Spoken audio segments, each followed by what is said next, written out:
taking your Saturday. Thank you, everyone. Thank you for joining in on this live virtual event, Talks and Things with Candice and Amari. We appreciate you taking your time out for your Saturday morning. You could have been in the bed, you could have been doing anything else, but you took the time out to come on our Talks and Things lives. And those that know me, my name is Candice, and those that are new, my daughter's name is Amari. And we are the mother and daughter duo coming together to bring hope and change and positivity to parent-child relationships. And so in today's virtual meetup today, we will be talking about single parenting. But let me tell you a little bit about why Talks and Things started with my daughter and I. Talks and Things was birthed out of Mom Really movement in a book that I created for parents to knock down barriers that's creating communication barriers in their relationship in their household. And so in that process of my daughter, because Mom really started to protect my daughter's identity, to be honest. The Lord revealed some things to me. And in the process of working with my daughter, the Lord revealed to me some things that I had to get in order. And so therefore that started the Mom Really movement, the book, and here we are today, birthing forth our first live virtual meetup as we talk about a parent and child relationship. So each month, every third Saturday, we will come together and we will talk about different topics as it relates to parent and child relationships. And today we will be talking about single parenting. You will hear our views today. You will hear from a parent's perspective, but also you will hear from a teenager's perspective, growing up without a father. And I think it's very pertinent in this time and age, and especially when we're working with and trying to build relationships with our children, but especially our teenagers as they're transitioning into adults, is that we begin hearing their voices, begin talking about issues that typically is not talked about in the household, typically that's not talked about in the community unless it's in one direction. And so today we will be talking about single parenting, and I will be coming from the perspective of my personal journey, and then Amari's perspective of having an absent father, and then tips and strategies on how we continue our journey now, because she's still processing without having a consistent and absent father. And so we will talk about that, but also I have Mamie Saunders on. She will be our guest speaker, or pop-up guest that will give her nuggets, her wisdom nuggets as it relates to single parenting, her perspective.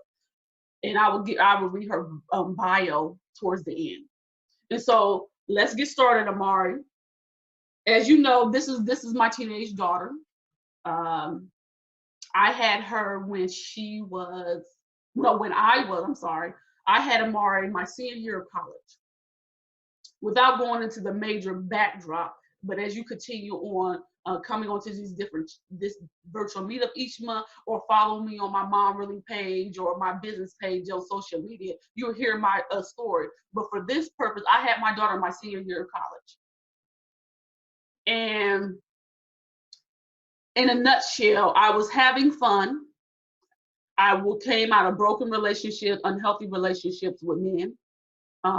In this time of my life, I was having fun, and I actually got caught up, very quickly with Amari's dad, and became pregnant. And my mother is on here, Viola.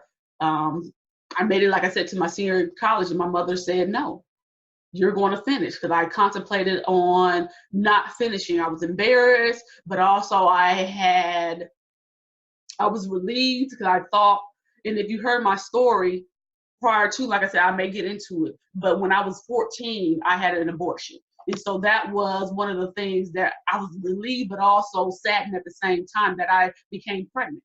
I always thought I'd be married, and I had unresolved issues. But throughout these virtual meetings, like I said, I will talk about becoming whole as a parent in the different perspective, from a mother's perspective, but also a teenager's perspective. But needless to say, I had a supportive family that supported me, especially my mother. She said, you did not come this far and not finish college. And so she encouraged me, she pushed me, and I ended up going back to college. So I stayed in campus housing for I went back to college, and I was already like 5 months pregnant. because I got pregnant at the end of my junior year and going into my senior year. So the summer I became pregnant and I went back to school about, believe 5 months pregnant. And so I'm on campus. Do you hear me? My mother said, oh no, you're going. And so I stayed in campus housing and yeah, and I went throughout my college day, that fall semester, pregnant. The only woman on campus that I knew of, big and pregnant on campus. And there was times where I got stares. There was times where, I got rude, those, how people make those, just them faces like, but I was determined, and especially having a family, my mother, my parents, my sisters, and family members pushing me. Oh, you didn't come this far. Let's finish, because all I had was December, my core classes. So I was actually, and I finished the exams on campus, and I can remember my daughter. I call her the highway baby because I travel up and forth down the highway back home because I only stayed 30 minutes away from my hometown to college. Was only 30 minutes away. So I traveled several times back and forth home on the weekends and different things like that for appointments. And also my mom, she can tell you the story, but she came many a time when I thought I was going to labor early. But I can remember a time in my finals, like I said, I was 9 months pregnant towards the end of December. I had my daughter in the right before Christmas. But I can remember being pregnant, and it was a particular teacher that his voice carried. He was my law or political science professor, but she was moving because she loved his voice. And so, and I can remember him encouraging me. He was like, you know what? I'm proud of you for finishing. I'm proud of you for setting an example, like no matter what obstacles come, you can still finish. And he said, so I commend you. And and other people began giving me feedback. Like I said, I was towards the last semester of college in finals. And so, and I finished out the spring semester because I already had my double major, law and liberal arts and criminal justice by December, but I just had to take some in spring, which was fortunate I was able to do online for my daughter. And it was only like 2 classes because I finished all my curriculum. And so from there, when I had my daughter, it began my journey. Because I knew, let me back up. I knew I was going to be a single parent. I remember telling one of my college roommates at the time, like I knew I was going to be a single mother because at the time, like I said, I didn't know her father like that.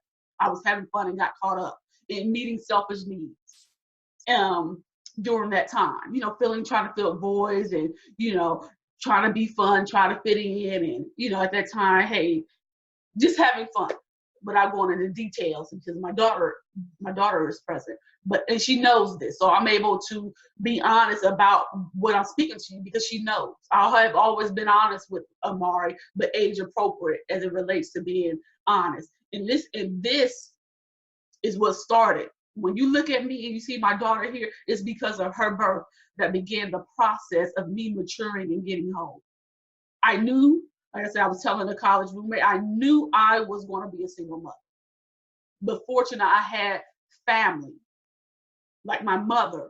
I went back and lived with her that helped me. My sister, different family members that supported me. So praise God, I had support. But also my college friends, roommates, to encourage me. I was surrounded. My environment was people that were supportive, even though I had naysayers, but my environment. And so not to say, let me put it in this way. I knew I was going to be a single mother, even though I tried to work it out with Amari's dad. But I knew it wasn't going to work, right? Because like I said, I didn't know him, but as I was pregnant and learning him, I learned different things about his lifestyle, that is not conducive to what I wanted, but however, I tried to make it work, but before I had my daughter, I ended up ending the relationship. But however, he was still present early on in her. He was present for her birth. He was present for baby showers. He was present. He was present, even though his lifestyle was not conducive. Okay, and that's one of the things why I made sure I did what I had to do, because I couldn't have both parents lacking. Okay, and so I knew I was going to be a single parent. But however, the first 4 years, because like I said, when I had my apartment and I moved and different things like that, the first 2 years I lived with my mother. And her father was present. And I'm gonna transition, and then we'll go into talking about Mari's perspective. Because like I said, I had a supportive environment. Was it hard? Was it difficult? Yes, it was. Was it in a place where, like I said, I started my healing journey because of my daughter, because I did not want her to grow up having unresolved emotional issues, having unresolved baggage, having unresolved things, her self-worth. Okay, but I'll get into that in a little bit. But however, I want to bring my daughter on because her father ended up, like I said, due to his lifestyle that he was living, he ended up leaving our hometown when she was 4. And he did not see her physically until the age of, was it 10, Mari? The age of 10. And throughout those years, it was sporadic. Now, as it relates to financial support, I was the main breadwinner and I relied on my family. Okay, that's one of the things, you know, growing up in single parent homes, many a times the fathers are not active. But praise God if you have parents that are active. But I was the main breadwinner. I was the main one that took care of everything. Now, when her father did things, that was a bonus. But like I said earlier, I knew I was going to be a single mother. And so, Mari, can you share with the audience and the people that's logged on your perspective growing up without a consistent father? I mean, at first it was hard because one day my dad was there for me and the next day he wasn't. But then over time I had to grow and realize this is how it's gonna be. And I just had to be with family in those tough times. And so what was some of the, and like I said, if you two have questions, you can put them in the chat box, but I'm also going to give opportunities for live question and answers, but also I'll have a guest speaker giving her wisdom and different things on single parenting. But Amari, can you share with us maybe two or three points about growing up, the positive of growing up, or what do you appreciate about our relationship due to not having a consistent father? Our relationship can get closer, and also you learn how to be more humble and how to be more helpful. Hold on. I need help sometimes. Yes, like I be helping you all the time. Like just the little things. And so, but what do you like about our relationship, but also the aspect of being raised in a single parent home, but especially with your mom? I can relate to you for a lot of things that you're about to, and I can talk to you about stuff. You know, it's there for me. And what has been some negative aspects as it relates to single parenting? Missing out. Could you just share one always helping me? So not having that extra support because it's just me and her. And so we do basically everything. If I'm working, she's already has chores and different things like that she does. It just assists me. But what are some other things? Well, if I could missing out certain events, like for me, like father moments, like father being there to teach me how to do certain stuff. Like what? Can you give an example? I'm helping her not to be so vague, everyone. Like a father telling me, this is what you expect from men and stuff from like a male point of view. Mm-hmm. And missing out father-daughter dances and stuff like that.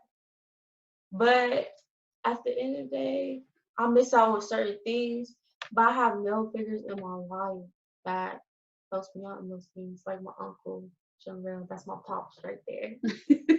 And what are some of those things? What are some of those things that, even though your father is not there, what has been some things that you appreciated from your Uncle Burrell and your grandpa or different things like that? being there for me, joking around with me.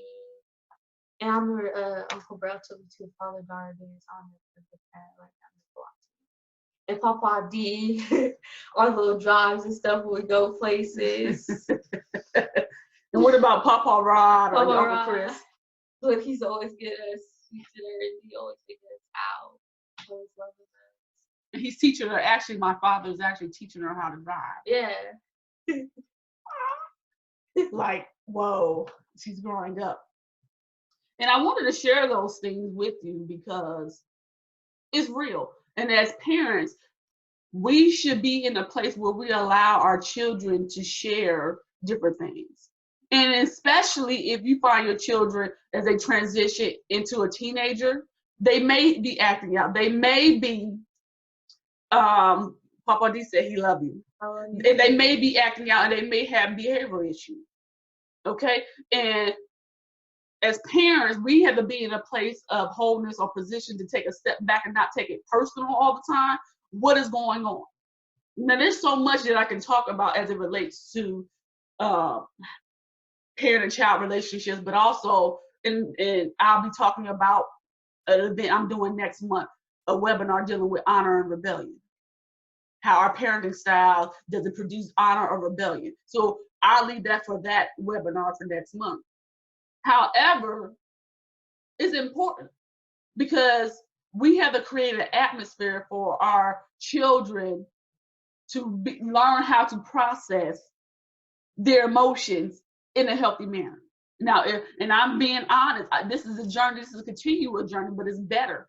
Like I said, my daughter started me on this journey of becoming whole, learning how to process and communicate in a healthy manner. And so in order for parents in dealing with parent and child relationship with an absent father, we must be in a place to allow open communication.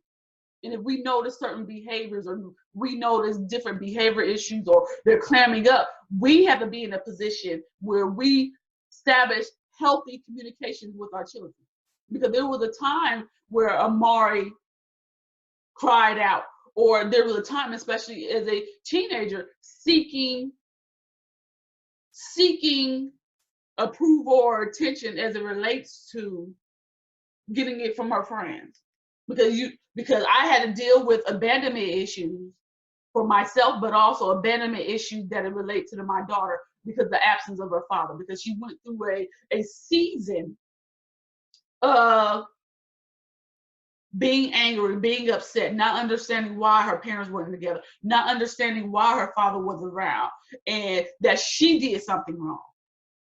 And I tried to explain to her because of the lifestyles. And to be honest, like I said, I had always been honest with Amari, but the Lord revealed to me as I was preparing for this live virtual meetup, that I have never personally apologized to Amari for the choices I made. And I have always talked about good choices, bad choices, her father's choices been there, but I have never went to Amari and said, I'm sorry. I'm sorry and I get emotional because God is awesome, for the choices I made out of my ignorance and out of my own selfish desires, that you had to grow up without a father. But I told her, but praise God, even in the midst of our mistakes and poor decisions, He has blessed and allowed Amari to have a good support system. God has allowed me to empty out unto Him and all of my will, and begin healing me. And so, dealing with the abandonment phase with Amari, I had to continue to love on her. There were times where I had to call out to her father and have a talk with her. I did my best not to downgrade or disrespect her father in front of her, because at the end of the day, that's still her father. And I know as she got older, she will see for herself things that her father is doing or not doing. But like I try to explain to Mari, when you're healed as a parent or you're in the process of healing, you can't dump and blame or be so negative. And that's why I want to encourage parents. When your kids are dealing with the absence of their father, it does not help being negative and talking about their father. Talking about what he's not doing, no, because we know that. Because during this time, as Mari transitioned, she didn't need to hear that, because that creates more bitterness and for the enemy to come in to cause more strife. And so, was there times where I had to get on her father about certain things? Yes, yes. But Amari, can you share with the people why it's important? Because like I said, there was times where I did address him, and I had to work through my own emotions, whether it was my mother, whether it was my spiritual counselor, my family, to get myself whole, because I didn't want to repeat the cycle of destruction and abandonment where she had to seek attention from someone else. That she thought that her attention came from a man, attention came from everyone else, and then her source was not Jesus. And so I worked on myself. I told her, because of my choices, Mari, I made. You're with just mommy. But also, your father can't give you something that he has never been taught, never been learned. And so I always talk to her about that, to learn that people's choices have positive and negative outcomes. But Mari, can you share with us the importance why parents shouldn't talk about their own personal issues or dramas in front of their kids? Because if they constantly talk about that person bad, that's usually what the kids gonna think while they grow up. Well, oh, this person is this person is that. I shouldn't be talking to them. If my mom or my dad is talking about them like this, then obviously they're the problem, and I don't need to talk to them. And so it's very important, to talk to your kids. It's about healthy communications. And like I said, this has been a journey for me. And if you haven't received or looked at my Mom Really book, I get honest about different things and look at parenting styles and communication styles within that book. But you have to, as a parent, I'm speaking from a parent's perspective, we have to get healed and whole. And I had to get through the process of asking for forgiveness for my choices for myself. And like I said, I apologize to Amari, even though she loves me and different things, but I had to do it out of my conviction, because the Lord told me to apologize for our choices. And many times as parents, we have to get into a position to apologize to our children for the choices that they have made, that we have made, that resulted into them experiencing different things. Now, as they get older and all of that stuff, yes, it's up to the children to work through their issues and different things like that. But as a parent, we should take responsibility for the choices that we have made. Back then, I didn't know. I was only doing what I've seen around me, or, dysfunction in different relationships from family. Because let's be honest, we have to talk about dysfunctional family. There's good things, but also the enemy comes in when we're pivotal in our younger years and plant seeds that's not dysfunctional. And that's why my daughter and I are creating this platform where we get honest and transparent and share our journey with you. Not perfect, but healthy. We're not perfect. There's days where I have to apologize to Amari, but one thing that Amari can say, I have always been open and honest. And if I had been wrong, I would go back and say, I'm sorry. I'm sorry for this. I'm sorry. Like I said, I'm sorry that my choices led you to being without a father. I can't control that right now. I can't do anything about that, but I can show you and teach you what not to do. Okay? And so one tip and strategy is be open and honest with your kids and never project your own issues or securities onto your children. All right? Let them, teach them how to be healthy. Teach them, even now, Amari's old enough where she can call her father, but now she's starting to see different things. Mom, why do I always got to reach out? Why do I always have to be this, be that? And I said, Amari, I don't know. Out of respect, say Happy Father's Day. Say different things, okay? But it's not your fault because the choices is not there. Because of his choices. You can't blame you. Don't blame yourself for the choices that we have made. I have created an atmosphere to be more healthy, and because of his choices, That's where he is. And you love him and you pray for him, because it's called boundaries. And the second tip is to just be consistent. Be consistent in your household with your children. Be consistent. Be there. When you notice different things, or they may be popping off, or they may have attitudes, or because we have bad days, be consistent and get to a place where you're able to talk to them. And Mari mentioned something that was key. If a parent is absent, whether it's a mother or father, link them with positive people that can pour into them. And that should be grandparents if they're healthy. There should be aunts and uncles, or there may be your spiritual family. But be in a place where you can link them and with people that can pour into them. And like I tried to explain to Mara, because she's also the only child, and so we'll probably do something, a virtual meetup, to talk about being the only child. I'm trying to teach her there's a difference of being lonely versus being alone.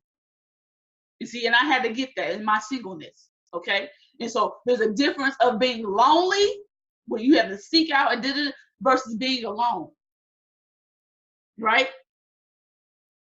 You don't have your father, but that still doesn't excuse you for making poor decisions, right? Seeking out destructive behaviors in other people, right?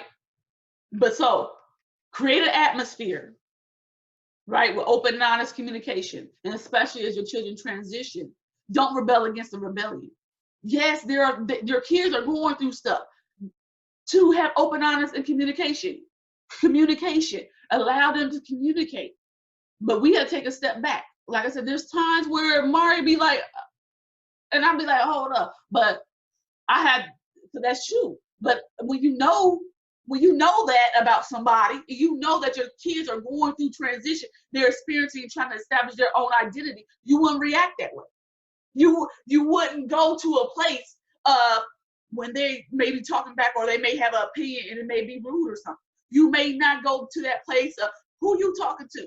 Don't do that, don't do that. And there has been times I've done that. And there are times where I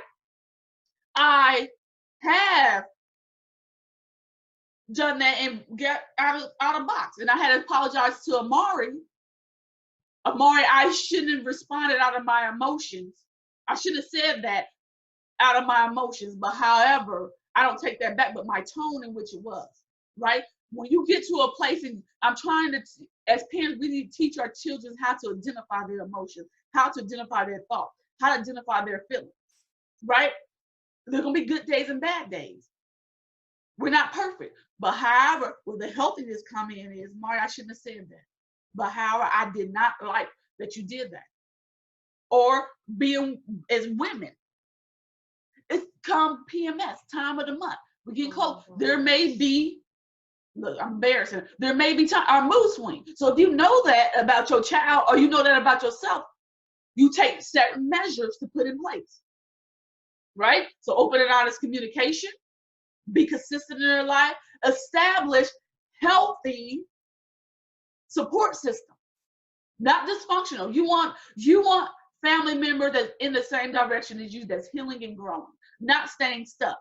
Like I said, we're not perfect, but in a place to help your children feel that absence of their father. They're not there to replace their father, because that's always, Amari, her father, Quan, will always be her biological father. But his void, that I have positioned people in her life to feel those things, and begin teaching her how to talk about her emotions when she's feeling a certain way, so she don't keep it bottled up. Because see, I kept a lot of stuff bottled up for years. And I allow Amari the opportunity to express how she feels. But I do it, okay, now these are the guidelines. Now if you get out of pocket, talking to me a certain way, then we're going to have to take it all the way back down. You understand establishing boundaries? So open and honest communication, be consistent in their lives, be consistent. Like, as parents, especially single parents, yes, we have to work, but there got to be times set aside for your kids. Like Amari knows, Fridays, or if we're not traveling, or every day, we got to sit down and eat together, or we got to have a movie together. Be consistent. Because they have an absent father that's not consistent. Now, praise God that both parents are co-parenting. That's awesome. But those that don't have that, be consistent in their lives, right? Be consistent going to their games if you can. Be consistent in their life. Set some type of structure and consistency in their lives, right? And I mentioned about abandonment issues, and that means, and that ties in with the connection piece. Be consistent, because abandonment deals with the lack of connection, and so be consistent in your children's lives. Okay. Now, hold on, going through my notes to make sure I covered everything.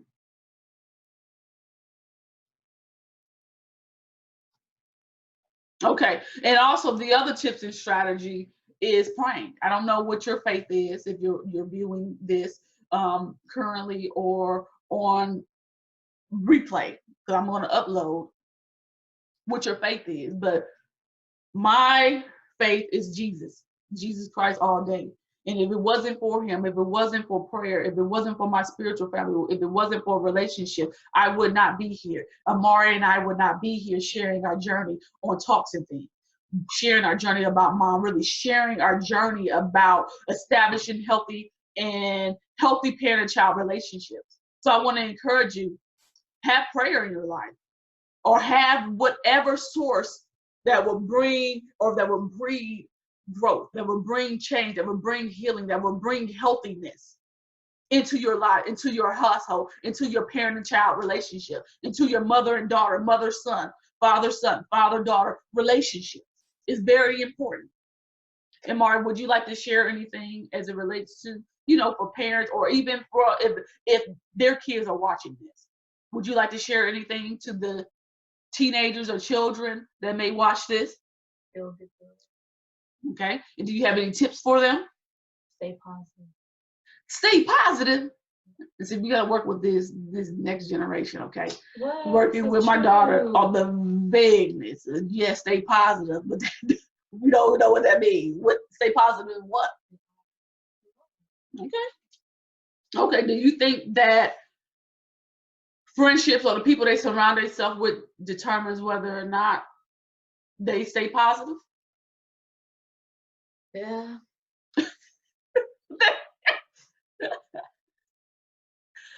Yes. And can you share, because there was a time where Amari was she was going through her journey, but as a parent, we know that as our kids transition and learn their identity or learning their independence, that there's going to be all types of people, right? And can you share the difference between some of your friends from your old school versus your friends in your new school, and the difference of how that shapes who you are? Some of my friends from the old school, and their bond was different from what I have now. And I noticed when I went to my old school, I was like completely different. And what was different about? How were you acting? Ghetto. Instead of saying ghetto, because there may be other people on there that may not understand. How were you acting different? Were you talking back? Yes, I was talking back. I was cussing. I was getting in trouble. I honestly didn't care. And why? Because it wasn't around me. Like the school I went to, nobody cared. I was like, well, I'm not care either. Okay, and what's different about this school now? I actually have friends. Like my friends I have now, they're the type of people, if I'm doing something wrong, they be like, Amari, what you doing right? Like you need to fix yourself. And they always encouraging me. Even if I don't want to hear it, they be telling me. They're so good friends. Shout out to me for you.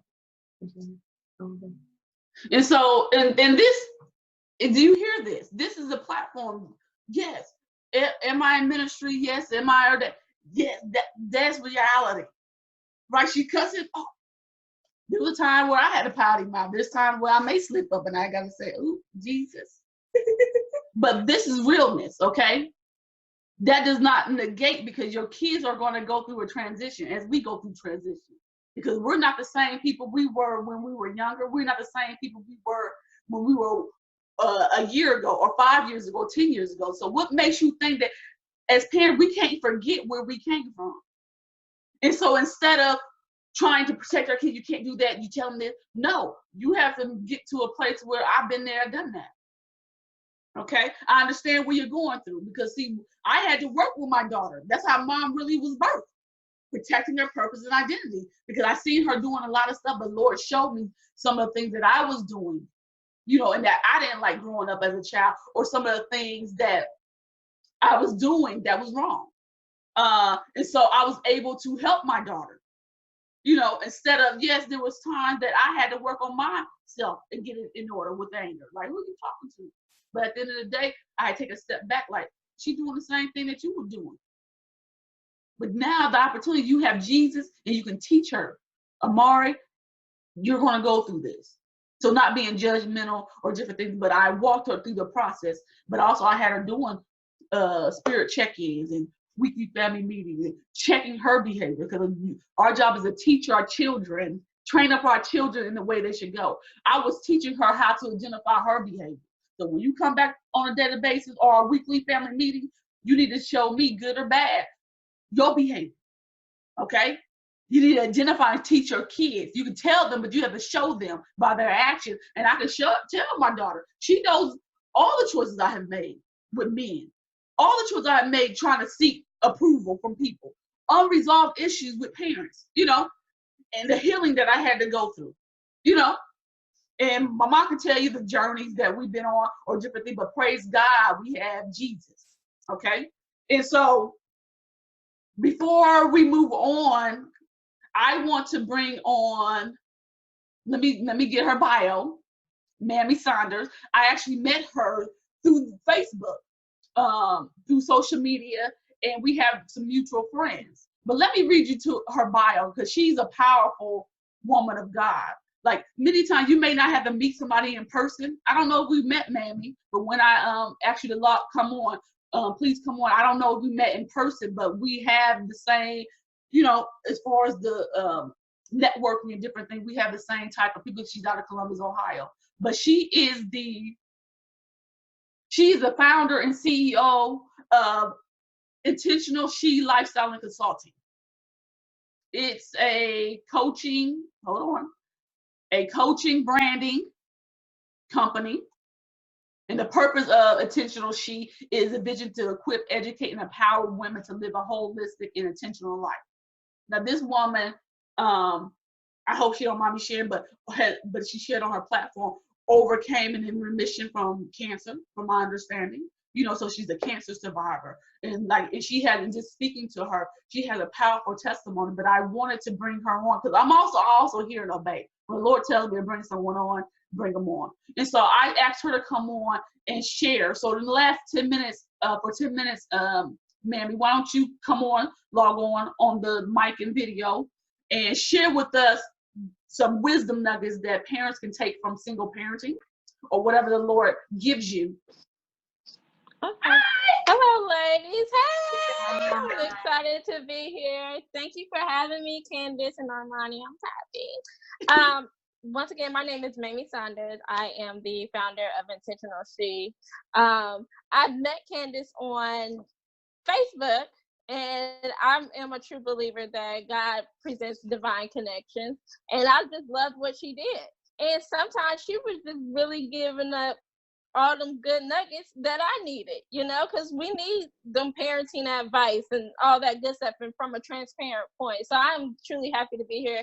And Candice, Armani, I love what you're doing. Continue to do it. Now let's just dive in. Single parenting. For me, I'm gonna be honest with you. I'm a very transparent person. For me, it wasn't something that I planned for. For me, it was, I have 3 kids. I have 2 oldest 2 by one man, and then I have a youngest child who is about to be 2. So in that case, it was, from a spiritual point, I struggled with it because I'm like, God, I have 2 fathers. Not 1, but 2. And then the relationship that I had with my oldest 2, they're 8 and 9. the relationship that I had with my oldest two father, it was, I kept on to that because I didn't grow up in a 2-parent household. I grew up in a single parent household with my father, and I didn't want to have that type of relationship.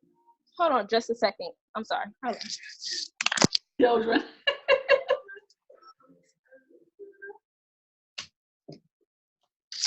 I don't know what happened, but the TV came on, so I apologize for that.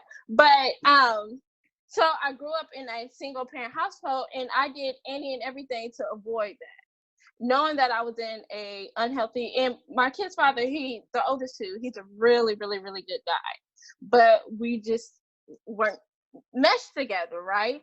So with that being said, we would argue and stuff in front of my kids, and my older two, they got older.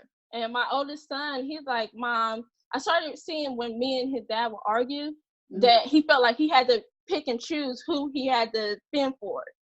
And I looked at it and I'm like, oh no, I don't want him to be in that position. Yeah. And then it started going in the pace of him acting out. So he's yelling and he's screaming and he's just like, that's him expressing himself. And it's because the chaos that me and his father were bringing in to the household, because we weren't on the same term. So just having that conversation with my kid's father and saying, this isn't working out, and putting my kids like, okay, let's forget the image that we're trying to present. Let's think about what's going to help them in the long term. And we're great friends. We've known each other since elementary school. So it was, we knew each other as friends, and sometimes you're just better as friends.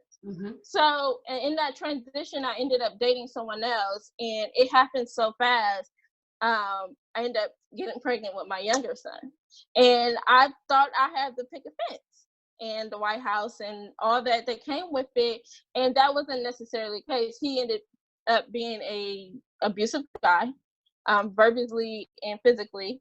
And so at that point, once I found out I was pregnant with my son, I had to make a choice if I was going to stay in that situation and bring my 2 kids in it, or get out. And when you're dealing with somebody who's mentally unstable, you can't move fast, especially when they're a little off. So I had to plan my way out of that situation and literally get out healthy. And the last words that he spoke to me, he said, you know what, if you leave, don't bring that baby back here.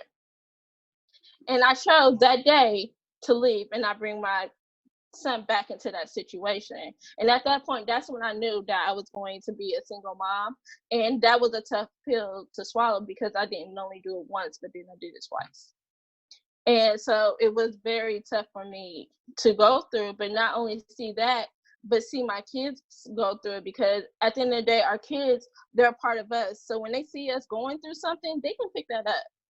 And so I had to get to a point where I wanted to heal and be able to present a household that is healthy for my children. So when I was pregnant with my son, and his name is Jace, and Jace stands for healing. So I was determined and intentional about my healing. And not only that it was going to heal me, but I wanted to change the whole narrative of what generations and generations of what my family looked like. I wanted to be intentional about that. So I was like, okay, Lord, I don't know where to start, but we're going to start here. So my kids, now that they're getting older and Jason's about to turn 2, he's going to grow out without knowing his dad. And I know this, and I'm just like, okay, Lord, how do I, put him in a position that, because he's going to want to have that conversation. And put him in a position where it's like, okay, I don't have my dad, but I still have support. So like Candice said, having that support, my father, he's a great guy. So just building our relationship, because we didn't always have a healthy relationship. It was actually reversed. So instead of me living with my mom, I was living with my dad. He was the head of household. And so with doing that, I had to build that relationship with him, and he actually became the best grandfather ever. So he's supportive with my boys. I have 2 boys and 1 girl. He's very supportive. So he adds that manly portion to what I need and for my boys. And then anytime I have a sister, I have other people like in ministry that are there to nurture my children, but I'm very intentional about who I have around my kids. And not only because you just want to make sure the good people around, but as parents, we have to recognize the gifts that God has instilled in our children and be able to nurture those gifts and not just let anybody around those things. So that was my whole thing. I'm like, okay, I can't just let anybody be around my kids and let anybody pour into my kids. And that's with anything. And also like having those transparent conversations with my kids, which they think I'm crazy because I'm just like, well, let's talk about this. And you know how boys can be sometimes. They're like, oh my, I don't feel like talking, but I'm just like, no, let's have this conversation. So because I truly believe if we don't have that conversation, the world will. And they will give it to them however they want to give it to them. So let's have that conversation. Let's talk about the birds and the bees. Let's talk about he's 10 now. So he's in that phase where he's like, oh, she's kind of cute. I'm like, okay, he's starting to like girls now. So we're in that phase. So we need to have those conversations about feelings. And with me having boys in the world that we live in, feelings they make it seem like feelings is a bad thing. They make it seem like they can't have any type of emotion. And so with my son, I'm like, okay, it's okay to like somebody, or it's okay, like I told you guys, he would act out when me and his dad would get into it. So I would tell him, okay, it's okay to feel this way, but how you react to how you feel makes the difference. Because I don't never want my son to be a Black man holding in his feelings. That's a terrible thing. And as we know, we're adults, so just holding in our feelings is a lot of weight on us. So imagine a child that doesn't understand their feelings. So being able to do that with my kids is a major thing. But I'd say it's a challenge. Single parenting is a challenge, but God, He guides me. He guides me on what to do for my children, because I didn't always make the best decisions. I didn't grow up with a mother. I didn't know my mom until I was 17. And so when I found out I was pregnant with my first son, I'm going to be a little honest here. I'm like, when they said it's time to take the baby home, I'm like, can we have a couple more days? Because I need someone to teach me how to be a mom, or teach me that womanly aspect, because I had my father's outlook on parenting. But what I've learned is when you lack, that's when God comes in and provides you in that area, but you have to welcome Him in. And sometimes it's not easy, because I was a woman, they carried that strong woman cape. I got it. No, I'm not going to ask somebody for help. I got it. And be stressed out. And be stressed out and finding out that God gives you what I call them my tribe. God gives you these amazing people that will nurture and love on you and nurture and love on your kids. And using those people and being transparent enough and say, okay, I don't have it all together, but I need your help. I need your help. I have a daughter with a disability. She has epilepsy. Imagine being a single parent and the school called you every day, almost every day, and say they can handle it, and then trying to have a job, and with having that's a lot of work. That's a lot of work. And so having that support and being able to advocate for your child, in those types of situations is very important. But to be honest, I don't do this alone. And I tell people that all the time. I don't do it alone. I have God, because I don't know everything. I don't know anything. All I know, I just have the will to change the narrative of what was my family, or generations of what my family had. We had abuse in our family. We had trauma in our family. And so now I'm the kind of like the black sheep, because it's like, okay, let's talk about these things. I want to talk about it because I want to heal. I don't want to take it in the next generation. And then for my kids, I want my kids to not have to heal growing up. I want them to be like, okay, life is kind of good. I grew up in a stable household. This is what it is. And not have to heal from trauma. Because when I look back of generations, it was trauma on top of trauma. And then people making decisions out of trauma and self-medicating. And I'm like, okay, I don't want that for myself no more. I don't want that for my children. So with my children, we have consistency, like Candice said. we have family nights every Friday. We do something. We do something new. When they come in from school, let's talk about school. Let's talk about your day. Now my son, he don't like to talk that much, but now he's to the point he'll be like, Mom, how was your day? And if that's all I get out of him, I'm okay with it. But just being able to present that door, have that open door of communication. Because when I grew up in a hostile household, abusive household. So just having a conversation and being able to express how I felt as a child wasn't open. I knew that if I said what I had to say, something bad was going to happen, or I was afraid. And I didn't want that for my kids. I don't want my kids to be afraid of me, but I still want them to know that, I'll get you together if I have to. But I don't want you to be afraid of me. And I want you to be able to communicate how you feel. It's important that we allow our kids to be able to communicate and teach them healthy ways to communicate themselves. So it's being a single mother, it's a lot. It's a lot. And then not only with having to survive cancer, when I found out I had cancer, I didn't even tell my kids because I didn't want them to bear that weight. And I didn't tell my family either because I didn't tell anybody until it got to the point where I really needed support because I couldn't do it myself. And so just having them go through the process and being like, okay, this is what mommy is going through. My youngest, he don't know what's going on, but my oldest two, they had questions.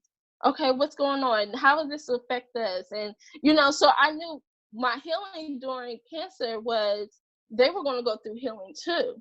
So having that support of, okay, if you can't talk to mommy about it, if you don't feel comfortable talking to mommy about it, you could talk to papa, or you could talk to grandma about, the issues you may have. And just, it was a tough year getting through that whole cancer process. And I get emotional about it because I feel like cancer it's a domino effect in a way. It affects many things. But to be able to see my kids still act as kids during that process and not be stressed. I didn't want them to be stressed out. I just wanted them to know everything was going to be okay. I knew God was going to heal me. I just knew it was going to be a process. And so being able to talk about my procedures, because my kids had questions and they wanted to understand, well, where does it come from? When will it be over? Why are you so tired? And so having that support helped me so much. And my older kid's father, he's amazing. He even sometimes, my youngest, he has a close relationship with my youngest. So it was helpful during that process of me healing. But I had to recognize during that time that God slowed me down because I was in ministry and always moving. But during that time, God showed me that he had to slow me down. He gave me a vision. I had a dream, and I was trying to run to my kids because they were surrounding me. And I was trying to run to my kids, and I had nothing in my hand for them. I couldn't give them anything. And that's because I was running around and I wasn't prioritizing my household. And so God slowed me down, and I'm thankful he has. He slowed me down because you can't operate in ministry or business and your house is chaotic. So prioritizing my children and my family has been the priority of my life for this last couple months of, getting over this whole cancer situation. But being a single mom, it takes a support. It takes a tribe.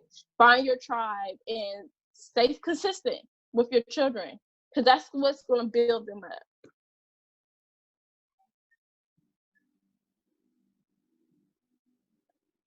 I'm sorry, Candice. Candice, I can't hear you. Can you see me? Okay. Yeah, I can see you, but I can't hear you. I'm like, okay, I know she said. Okay, because look, I'm still trying to learn this platform. So yes, Mamie, thank you for just sharing your journey and your testimony and just your honesty, because it's needed, and I like how you said the tribe, that you need a support system. And I like, because as women, it's hard for us many times to ask for help. And so, oh, there we go. Hold on. Can you see me? Yes, I can see you. Okay. Now, am I big or am I little? I don't know. You're on my screen big. Hold on. Okay, gotcha. Okay. Okay, and so I appreciate that because as women or fathers, we have to learn how to ask for help to the point where we carry the burden. And that's one of the things throughout the last few years I had to begin releasing.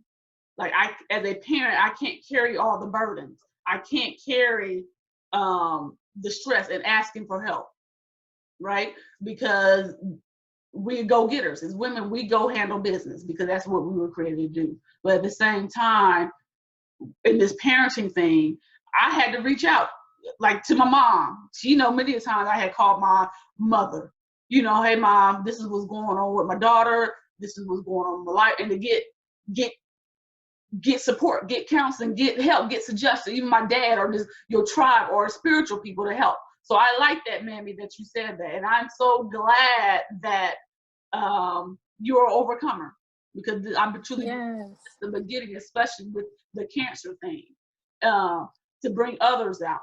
That whole process, because I think you shared with us maybe 2-3 months ago to the social media about your cancer in the final, and look, I've been following you for the last, I think, year.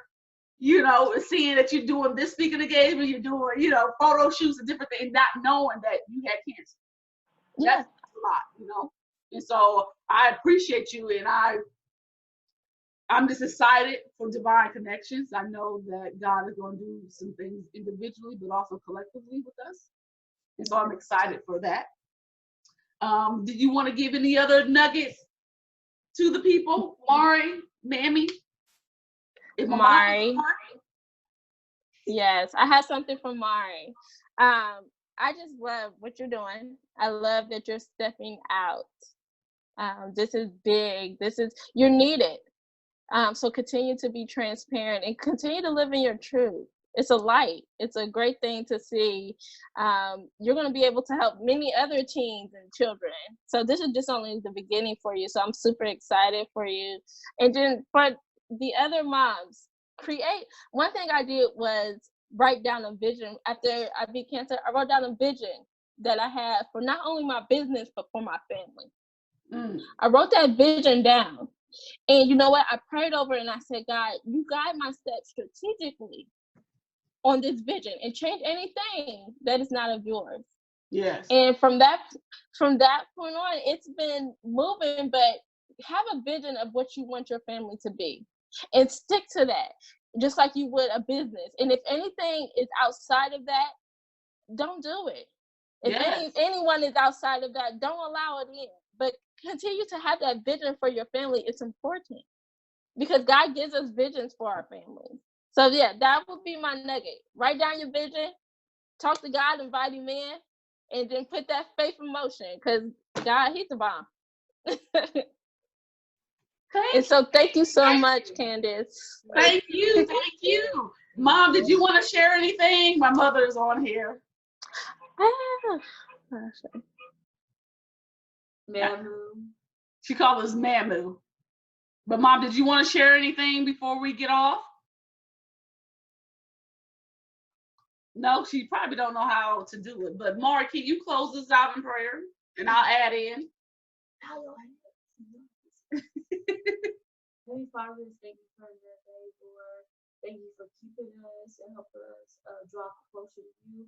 And we ask if anyone's going through a tough time right now that they come to you for healing and deliverance, Lord. And please help those in need, Lord. And just thank you for this moment. In Jesus' name we pray. Amen. And amen. See how simple that is? We train our kids. And so thank you. Until next time, we'll see you next month on the third Saturday on August 17th. Talking about, Amari wants to talk about space. Kids should have their space. So we're going to be talking about establishing healthy boundaries with our teenagers and children. Because Amari said we need our space as kids. And so I'm super excited. Until next time, love you. Be blessed.